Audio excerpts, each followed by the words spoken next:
حشر میں سید وہ تم سے بھی کہیں گے دیکھنا۔ بنا وقت کو ضائع کیے سیدھے فتاوی رضویہ کی اس عبارت پہ آ جاتے ہیں جس کے اوپر بحث ہے۔ میں پہلے ہی بتا دوں کہ مفتی صاحب کا جواب ابھی تک آیا نہیں ہے، میں یہ ویڈیو ایڈوانس میں ریکارڈ کر کے پبلک کر دوں گا، لہٰذا اس عبارت پہ اگر جواب آ جائے تو بدگمانی کا کوئی شکار نہ ہو کہ جواب آنے کے بعد جواب کیوں دیا، کیونکہ میں جواب ابھی آیا نہیں ہے، پہلے یہ ویڈیو ریکارڈ ہو رہی ہے، میں نے یہ وضاحت پہلے ہی کر دی۔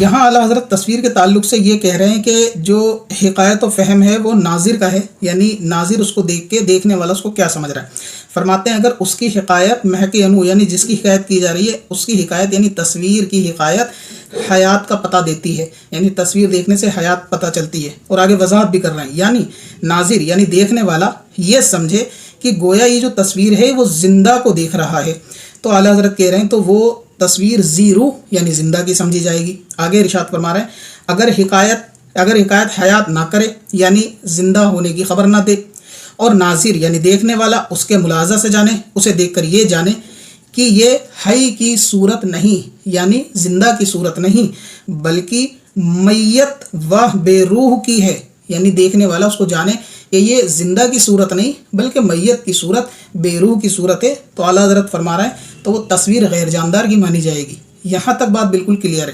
اب یہاں پہ جو سمجھنے میں دقت ہے دونوں پارٹی کو وہ یہ ہے کہ یہاں جو بے روح اور مراد ہے، کہتے ہیں کہ یہاں بے روح سے مراد مثال کے طور پہ پیڑ ہے، یعنی نرجیو چیزیں بے روح سے مراد ہیں، کہ اعلیٰ حضرت نے کہا کہ جسے دیکھ کے بے روح سمجھا جائے اس سے مراد نرجیو چیزیں ہیں، جسے دیکھ کے ذی روح سمجھا جائے یعنی جان والی سمجھا جائے وہاں پہ سجیو چیزیں ہیں۔ میں نے یہ پہلے بھی مطالبہ کیا تھا کہ اس پیراگراف کے اندر جو لفظ صورت ہے تو مفتی صاحب اس صورت سے مراد کنڈیشن لے رہے ہیں یا شکل لے رہے ہیں۔ اگر جیسے ایک صورت حال والا لفظ ہوتا ہے نا کنڈیشن والا، اگر ہم اس کو کنڈیشن لفظ لے کے پڑھیں مفتی صاحب کے یعنی پیراگراف کے مطابق، تو اس کے مطابق یہ پیراگراف اس طرح بن رہا ہے کہ اعلیٰ حضرت یہ کہہ رہے ہیں کہ جس تصویر کو دیکھنے سے اس کی حیات کا پتہ ہو کہ دیکھنے والا یہ سمجھے کہ گویا یہ زندہ کی تصویر ہے لہٰذا وہ زندہ کی مانی جائے گی، اور اگر دیکھنے والا اس کو یہ جانے کہ یہ کنڈیشن میت کی ہے بے روح کی ہے لہٰذا یہ بے جان سمجھی جائے گی۔ مفتی صاحب کے حساب سے یہ مفہوم ہے۔ اب آپ مجھے بتائیں کہ اعلیٰ حضرت امام اہل سنت سجیو اور نرجیو چیز پہ ان دو کنڈیشن پہ بحث کر سکتے ہیں؟ یعنی یہ بچہ بھی جانتا ہے کہ اس میں کیا سجیو ہے اور کیا نرجیو ہے۔ یہاں کنفیوژن کسی کو ہو سکتی ہے کیا کہ اس میں کیا ذی روح ہے کیا بے روح؟ جب یہ کنفیوژن پیدا ہی نہیں ہوتی تو اعلیٰ حضرت اس پہ فضول دلائل کیوں دیں گے کہ یہ ثابت کریں گے کہ یہ ذی روح ہے یہ بے روح ہے یا یہ ذی روح ہے یا بے روح ہے؟ یہ ذی روح اور بے روح سجیو اور نرجیو بچہ بھی جانتا ہے، کنفیوژن اس میں نہیں ہو سکتی۔ کنفیوژن کس میں ہوگی؟ کنفیوژن ہوگی ان دو تصویروں میں۔ میت کی تصویر کو میں نے ڈھک دیا، اللہ جانے کس کی میت تھی، تو نمائش کرنا تھوڑا اخلاقی طور سے اچھا نہیں لگا۔ اب کنفیوژن اس میں پیدا ہو سکتی ہے کہ یہ دونوں انسان ہیں لیکن اس میں دونوں پہ کیا تصویروں کا حکم ہے، تو اعلیٰ حضرت اس کنفیوژن کا جواب دے رہے ہیں کہ دیکھنے والا یہ سمجھے کہ یہ زندہ اور ذی روح ہے تو یہ ذی روح مانی جائے گی، اور یہ زندہ کا پتہ بھی دے رہی ہے کہ یہ آدمی زندہ ہے فوٹو میں، لہٰذا یہ فوٹو میں مردہ کا پتہ دے رہی ہے کہ یہ مردہ ہے، اور یہ میت کا پتہ دے رہی ہے تو یہ کنڈیشن میت کی ہے۔ اگر لفظ کنڈیشن بھی لے لیں صورت سے مراد اعلیٰ حضرت کے مطابق یہ کنڈیشن اور یہ کنڈیشن، یعنی یہ کنڈیشن مردہ کا پتہ دے رہی ہے، یہ کنڈیشن زندہ کا۔ اب مفتی صاحب یہ کہتے ہیں کہ جو بے جان ہے بے روح ہے اس سے مراد جو ہے وہ نرجیو چیزیں ہیں، تو سوال یہ ہے کہ اعلیٰ حضرت کا یہ کہنا کہ دیکھنے سے ملاحظے سے یہ جانے کہ یہ حی کی صورت نہیں میت کی صورت ہے۔ اب بتائیں ان دو میں آپ میت کی صورت کسے جان رہے ہیں؟ کون سی صورت؟ زندہ کی صورت نہیں میت کی صورت ہے، اعلیٰ حضرت یہ لکھ رہے ہیں۔ اس میں کوئی میت ہے کیا؟ پیڑ کے اوپر نرجیو چیزوں کے اوپر لفظ میت کا اطلاق ہوتا ہے؟ کبھی نہیں ہوتا۔ لہٰذا اب آپ اس کو دیکھیں، اس میں بتائیں اب اعلیٰ حضرت یہ کہہ رہے ہیں کہ ان میں سے جس کو دیکھ کے میت کی صورت جانیں، کون سی صورت آپ میت کی سمجھ رہے ہیں؟ اگر آپ صورت سے مراد کنڈیشن بھی لے رہے ہیں تو میت کی کنڈیشن کون سی ہے؟ یہ میت کی کنڈیشن ہے۔ اور اگر صورت سے مراد کنڈیشن نہ لی جائے صورت لی جائے تو چلے صورت لفظ رکھ کے دیکھیں کہ ان میں کون سی صورت میت کی صورت ہے، یہ صورت میت کی صورت ہے۔ ان دونوں باتوں میں یعنی آپ کے مطابق بھی اگر صورت کو کنڈیشن پہ قیاس کر لیا جائے کہ وہاں لفظ صورت سے مراد کنڈیشن ہے تو بھی آپ کا مفہوم فٹ نہیں بیٹھ رہا۔ کیا ان دونوں میں کوئی میت کی صورت ہے؟ نہیں ہے۔ کیا کوئی میت کی کنڈیشن ہے؟ نہیں ہے۔ تو یہ جو بے روح ہے اس کا یہاں مطلب ذکر نہیں ہے، اور اس میں دنیا میں کسی کو کنفیوژن نہیں ہے زیرو بیرو ہونے میں، کوئی بے عقل بھی نہیں جانے گا. یعنی کسی کی کنفیوژن یہ ہو سکتی ہے کہ آسمان کی اونچائی کتنی ہے، لیکن دنیا میں کسی کی کنفیوژن یہ نہیں ہو سکتی کہ آسمان اوپر ہے یا نیچے. آسمان اوپر ہے سب جانتے ہیں، کنفیوژن اونچائی میں ہو سکتی ہے. لہٰذا ان 3 تصویروں کے اندر پوری دنیا میں بچے کو بھی کنفیوژن نہیں ہوگی کہ بے جان اور جاندار کون سا ہے. زیادہ سے زیادہ آپ یہ کہیں گے یہ دونوں جاندار ہیں، یہ بے جان ہے، اس میں کوئی سوال ہی پیدا نہیں ہوتا. تو یہ بے جان ہے، اس کا ذکر نہیں، دنیا جانتی ہے بے جان ہے. اس میں کنفیوژن ہو سکتی ہے کہ ہیں تو دونوں انسان، مگر کیا دونوں تصویروں پہ وہی حکم لگے گا؟ امام اہل سنت اسی کو ثابت اعلیٰ حضرت نے کیا. بعض لوگ حدیثیں پیش کر رہے ہیں، اعلیٰ حضرت کو حدیثیں نہیں دکھی کیا؟ اعلیٰ حضرت نے بھی تو حدیثیں لی ہیں. تو اس سے مراد یہ ہے. تو اب دیکھیں میں نے بالکل ٹو دا پوائنٹ بات کی ہے. اس پیراگراف کے اندر اعلیٰ حضرت کا یہ کہنا کہ دیکھنے والا دیکھنے سے جانے کہ یہ حی یعنی زندہ کی صورت نہیں ہے، یہ میت کی صورت ہے. میت کی صورت ہے، پیڑ کی صورت میت کی صورت نہیں ہوتا، پیڑ کے اوپر میت لفظ کا اطلاق نہیں ہوتا. اور بیرو کی صورت ہے، وہ تصویر جاندار کی نہیں ہے. تو یہ جاندار والا مسئلہ اپنے پاس سے قیاس سے نہیں کہہ رہے، امام اہل سنت نے لکھا. اور اس پیراگراف کو آپ بار بار پڑھ لیجئے، یہی ثابت ہو رہا ہے کہ دیکھنے والا. اب آپ اس سے کہتے ہیں کہ گلاس مراد ہے یا پیڑ مراد ہے. چلیں اگر اس سے مراد پیڑ ہے تو اعلیٰ حضرت یہ کہہ رہے ہیں کہ دیکھنے والا ان 2 تصویروں میں دیکھ کے جانے کہ کون سی میت کی صورت ہے اور بیرو کی. اگر لفظ میت نہیں بھی ہوتا 1% سمجھ سکتے تھے کہ یہاں بیرو سے مراد اعلیٰ حضرت سجیو اور نرجیو اس کو کمپیئر کر رہے ہیں. لیکن عقل پھر بھی گوارا نہیں کرتی کہ اتنے بڑے امام ان 2 میں کیا کمپیریزن کریں گے کہ کون سی جاندار کون سی بے جان. یہ تو دنیا ہی جانتی ہے، کنفیوژن اس میں ہو بھی نہیں سکتی. تو اگر یہاں لفظ میت نہیں ہوتا تو 1% یہ سمجھ سکتے تھے کہ دیکھنے والا حی کی صورت ہے یا بیرو کی صورت ہے. تب آپ کہہ سکتے تھے کہ بھائی یہ زیرو کی صورت ہے، یہ بیرو کی صورت ہے، یعنی کنڈیشن کہ یہ زیرو کی کنڈیشن، یہ بیرو کی کنڈیشن. لیکن لفظ میت نے ثابت کر دیا کہ یہ میت کا لفظ پیڑ کے لیے نہیں ہے، یہ میت کا لفظ انسان کے لیے ہے. اور کنفیوژن بھی ان 2 تصویروں میں ہے، نہ کہ پیڑ والی تصویروں میں. سب سے اہم بات، اعلیٰ حضرت نے اس پیراگراف سے اوپر جو باتیں لکھی ہیں وہ باتیں جیسے کہ تصویر جو ہے وہ حیات کا پتہ نہیں دیتی، تصویر میں روح نہیں ہوتی، خون نہیں ہوتا، جسم کے اندر دل نہیں ہوتا، یہ ساری باتوں کا تعلق جسم، روح، دل، پھیپڑے، گردہ، خون، ان کا تعلق بھی انسانی جسم کے ساتھ ہے. تو یہ معلوم چل رہا ہے کہ یہاں انسانی جسم کے اوپر بحث ہو رہی ہے، کیونکہ کنفیوژن زندہ اور مردہ کی فوٹو میں تھی. اس کنفیوژن کے لیے انسانی جسم.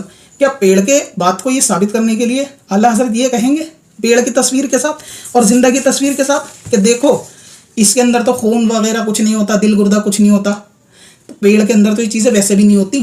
تو یہ اعلیٰ حضرت کا کہنا دل، خون، گردہ، پھیپڑے، یہ جو ذکر چل رہا ہے نا اوپر، اس سے بھی ذکر سے پتہ چل رہا ہے انسانی باڈی کی بات ہو رہی ہے. لہٰذا اس لیے میں نے کہا کہ رسالے کے سیاق و سباق کو جب دیکھا جائے گا، اس کے سینیریو کو دیکھا جائے گا اور اس پیراگراف کا کانٹیکسٹ دیکھا جائے گا تو بالکل کلیئر ہو جائے گا کہ یہاں بیرو سے مراد پیڑ اور گلاس بالکل بھی نہیں ہے. اب آپ اگلے صفحے پہ آ جائیں جناب عالی. آپ یہ کہہ رہے تھے، آپ اسکرین پہ پوز کر کے اس پیراگراف کو بھی پڑھ لیجئے. آپ یہ کہہ رہے تھے اس پیراگراف کو پڑھ کے کہ اعلیٰ حضرت نے لکھا ہے اور شک نہیں کہ عکسی تصویر اگرچہ نیم کا دو یا سینے تک ہو بلکہ صرف چہرہ بھی ہو تو ہرگز نہ پیڑ کی مثل ہوگا نہ مردے کی مثل ہوگا. یعنی آپ کے مطابق اعلیٰ حضرت یہ کہہ رہے ہیں کہ اگر کوئی تصویر سینے تک ہو، آدھی تک ہو، بلکہ چہرے کی بھی ہو تو یہ مثل مردہ، مثل شجر نہیں ہو سکتی. مثل شجر سے مراد بے جان کی مثل نہیں ہو سکتی، نرجیو کی مثل نہیں ہوگی، یہ جاندار ہی رہے گی. آپ اس عبارت سے یہ ثابت کر رہے تھے کہ اعلیٰ حضرت نے لکھا ہے کہ کوئی آدھے دڑ کی فوٹو چہرے کی بھی ہو نا تو وہ بے جان کے حکم میں نہیں آئے گی. یہ اعلیٰ حضرت نے لکھا ہے. میں بہت ادب اور احترام سے ایک بات کہوں گا، اگر آپ اس عبارت کا یہ مفہوم دکھا دیں یا ثابت کر دیں کہ اس عبارت سے یہ مفہوم ہے کہ یہاں مردے کی تصویر کی بات ہے، مفتی صاحب کی بارگاہ میں 50,000 روپے کا انعام بطور تحفہ پیش کروں گا. پورا ان کا مطلقاً حق ہوگا، چاہے اپنے ادارے کو دیں یا اپنی ذات پہ خرچ کریں.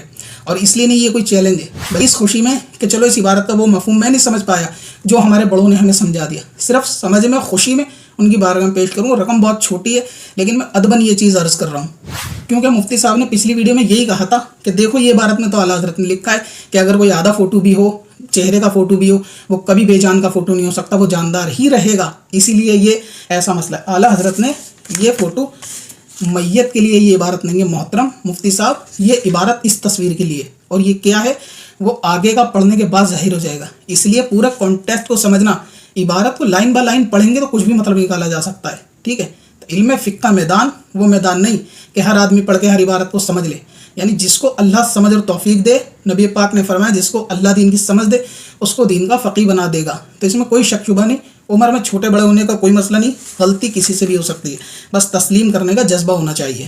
تو اگر میں یہ سمجھوں کہ اعلیٰ حضرت نے اس سے مراد یہ لے لیا کہ ہاف باڈی ڈیڈ باڈی بھی ہو تو وہ چہرہ نہیں ہو سکتی، میں یہ کہہ رہا ہوں اعلیٰ حضرت اس کی بات نہیں کر رہے، اعلیٰ حضرت اس کی بات کر رہے ہیں۔ کیوں؟ اب آپ آگے خود دیکھیں، اعلیٰ حضرت کہتے ہیں کہ تصویر اگر عادی بھی ہو تو یہ نہ مثل مردہ ہو سکتی، خود کہہ رہے ہیں یقیناً یہ جیتے جاگتے کی صورت دکھتی ہے، یعنی کس تصویر کی؟ اگر آپ کہہ رہے ہیں یہ تصویر ہے، اعلیٰ حضرت آگے کیا کہہ رہے ہیں؟ یہ فرما رہے ہیں اعلیٰ حضرت کہ یہ تصویر عادی ہونے سے کبھی بھی بے جان کے حکم میں نہیں آئے گی۔ کیوں؟ یقیناً یہ جیتے جاگتے کی صورت دکھتی ہے۔ بتائیں آپ ان میں کون سی صورت جیتے جاگتے کی دکھ رہی ہے؟ آپ کو یہ صورت جیتے جاگتے کی دکھ رہی ہے؟ نہیں، یہ صورت جیتے جاگتے کی دکھ رہی ہے۔ اور آگے دیکھے کہہ رہے ہیں کہ جیتے جاگتے کی دکھتی ہے اور ناظرین کا ذہن ان کی حالت حیات اور زیرو کی طرف جاتا ہے۔ ناظرین کا ذہن حیات یعنی زندہ ہونے کی طرف کس فوٹو پہ جا رہا ہے؟ اس پہ جا رہا ہے یا اس پہ جا رہا ہے؟ مفتی صاحب کے بقول اعلیٰ حضرت نے یہ تصویر مراد لی ہے یہاں، تو یہ تصویر مراد لینے سے اعلیٰ حضرت خود کہہ رہے ہیں کہ تصویر آدھی چاہے چہرے کی بھی ہو وہ مردہ نہیں ہو سکتی۔ بس اتنی لائن پڑھنے سے فیصلہ نہیں ہوتا، آگے بھی پڑھیں، اس میں لکھا ہے کہ یقیناً یہ تصویر، یعنی اس کی بات چل رہی تھی وہاں پہ کہ یہ والی تصویر عادی ہونے سے مردہ نہیں ہو سکتی کیونکہ یقیناً اسے دیکھنے سے حیات کا پتہ دے رہی ہے۔ اور اعلیٰ حضرت کہہ رہے ہیں کہ یقیناً ناظرین یعنی جو اس کو دیکھ رہا ہے اس کے ذہن میں حالت حیات یعنی زندگی کی حالت آ رہی ہے اور اسے کوئی نہیں سمجھتا کہ یہ مردہ کی صورت ہے۔ لو اس سے زیادہ کیا صاف ہوگا؟ اعلیٰ حضرت خود کہہ رہے ہیں کہ اب میں آپ کی تصویر بھی رکھ رہا ہوں، آپ کے مقابلے میں اپنی تصویر بھی رکھ رہا ہوں یہاں پہ، آپ کے مقابلے میں اعلیٰ حضرت کا پیراگراف کس پہ فٹ ہو رہا ہے؟ اعلیٰ حضرت یہ کہہ رہے ہیں کہ اسے دیکھنے سے کوئی اسے مردہ نہیں سمجھتا، سب اس کو زندہ تصور کرتے ہیں۔ تو آپ بتائیں کس فوٹو کی بات ہے؟ اس فوٹو کی۔ جب یہاں اس فوٹو کی بات ہے پورے کانٹیکسٹ میں تو اس کا ذکر کیوں کرنا؟ اتنا باطل قیاس کیوں کرنا؟ لہٰذا یہاں اس کا کوئی ذکر نہیں، یہ ذکر ہے اس والی تصویر کا۔ اب سوال ہوتا ہے کہ اس کی تصویر کا ذکر کیوں کیا اعلیٰ حضرت نے؟ اس کی تصویر کا ذکر اس لیے کیا کیونکہ اوپر اعلیٰ حضرت نے یہ بات لکھی کہ تصویر کے چہرہ الگ کر دیا جائے، باڈی الگ کر دی جائے تو وہ غیر جاندار کے حکم میں آئے گی۔ مثال کے طور پر یہ تصویر یعنی اس کا چہرہ الگ کر دیا تو یہ بے جان کے حکم میں آئے گی۔ سوال پیدا یہ ہو سکتا ہے کہ باڈی کے 2 ٹکڑے کرنے پہ یہ دھڑ الگ کر دیا جائے، یہ بے جان ہے کیونکہ اس میں اس طرح کا جاندار نہیں پایا جاتا۔ تو سوال یہ پیدا ہوتا ہے کہ یہ بھی آدھا بچا ہوا، یہ اس سے کو بھی جاندار کہہ دیں، یعنی اس کو بھی بے جان، اس کو بھی بے جان کہہ سکتے ہیں۔ اعلیٰ حضرت نے اس کو تو کہا کہ یہ بے جان، اس میں صورت نہیں ہے کیونکہ دار و مدار صورت پر۔ اب اعلیٰ حضرت اس کو ثابت کر رہے ہیں کہ نہیں، اس کو بے جان نہیں کہہ سکتے۔ کیوں نہیں کہہ سکتے؟ امام کہتے ہیں کہ دیکھنے سے اسے کوئی بے جان سمجھ ہی نہیں رہا، کیوں کہیں اسے بے جان؟ لہٰذا چہرہ آدھا کر دینے سے کوئی تصویر میت کی تصویر نہیں ہوگی، یہ اعلیٰ حضرت خود کہہ رہے ہیں، لیکن وہ اس تصویر کو کہہ رہے ہیں، مردے کی تصویر کو نہیں کہہ رہے، اور خود کہہ رہے ہیں کہ دیکھنے والا دیکھو اس کو کیا سمجھ رہا ہے؟ زندہ سمجھ رہا ہے۔ تم دھڑ آدھا کرنے سے کیسے مردہ سمجھ لو گے؟ بولے کہ نہیں۔ اور اعلیٰ حضرت اس تصویر کی بات کر رہے ہیں، اس کا بیان بھی اعلیٰ حضرت نے خود آگے کر دیا، آپ خود دیکھیں۔ اعلیٰ حضرت خود کہہ رہے ہیں کہ دیکھتے نہیں ہو کہ سلاطین نصارہ اپنی ایسی ہی ناقص تصویریں سکے پر نقوش کراتے ہیں، یعنی جو سلطان ہوتے ہیں یہودی نصارہ کے، یا چلیں وکٹوریا کو لے لیں آپ، ڈالر کے اوپر اعلیٰ حضرت کہہ رہے دیکھتے نہیں ہو کہ آدھی تصویریں لگا کے وہ چھاپتے ہیں، اور تم کہتے ہو کہ آدھی تصویر بھی بے جان ہو جائے گی۔ اعلیٰ حضرت کہہ رہے نہیں ہو سکتی، کیونکہ اگر آدھی تصویر کو مردہ سمجھ لیا جائے کہ بھائی یہ بھی آدھا دھڑ نہیں ہے، مخلوق تو یہ بھی نہیں پائی جاتی، اتنے حصے کی کہاں مخلوق ہے، یہ بھی بے جان ہے، تو اعلیٰ حضرت کہہ رہے ہیں نہیں، اگر یہ مردہ ہوتی نا تو اعلیٰ حضرت یہ فرما رہے ہیں سکے پر کون اپنی میت کی فوٹو چھاپتا؟ کیا کوئی اپنے بڑے لیڈر کی فوٹو سکے پہ اس لیے چھاپے کہ وہ مردہ دکھے؟ تو یہ تو اعلیٰ حضرت کہہ رہے توہین ہے۔ لہٰذا سکے پہ تصویر چھاپنا بتاتی ہے کہ وہ ان کی یاد میں زندہ رکھنے کے لیے، اور تصویر زندہ کا پتہ دیتی ہے، اسی لیے سکے پہ چھاپی جاتی ہے۔ تو اب سوال ہوا اس کو کیا سمجھیں؟ تو اعلیٰ حضرت نے خود جواب دے دیا کہ اس کو وہی سمجھو جو پیچھے گزرا۔ پیچھے کیا گزرا؟ کہتے ہیں کہ ابھی جو میں نے پیچھے حکم بتایا نا کہ تصویر کا دار و مدار کس پر ہے، کہتے ہیں کہ دیکھنے والے پر ہے، تو پیچھے کیا گزرا؟ اب دیکھیں یہاں پہ ایک لفظ لکھا ہے، اعلیٰ حضرت کہہ رہے ہیں کہ مدار حکم اسی فہم پر تھا۔ کس فہم پر تھا؟ اسی فہم پر جو پچھلے پیج میں گزرا، ناظر کے فہم پر۔ اعلیٰ حضرت خود کہہ رہے ہیں کہ مدار حکم اسی فہم پر تھا کہ دیکھنے والا اس کو کیا جانے۔ تو اعلیٰ حضرت یہ فرما رہے ہیں کہ سکے کی تصویر دیکھنے والا کیا جان رہا ہے؟ زندہ جان رہے ہیں، اس لیے کہہ رہے ہیں کہ یہ دھڑ مردہ نہیں ہو سکتا،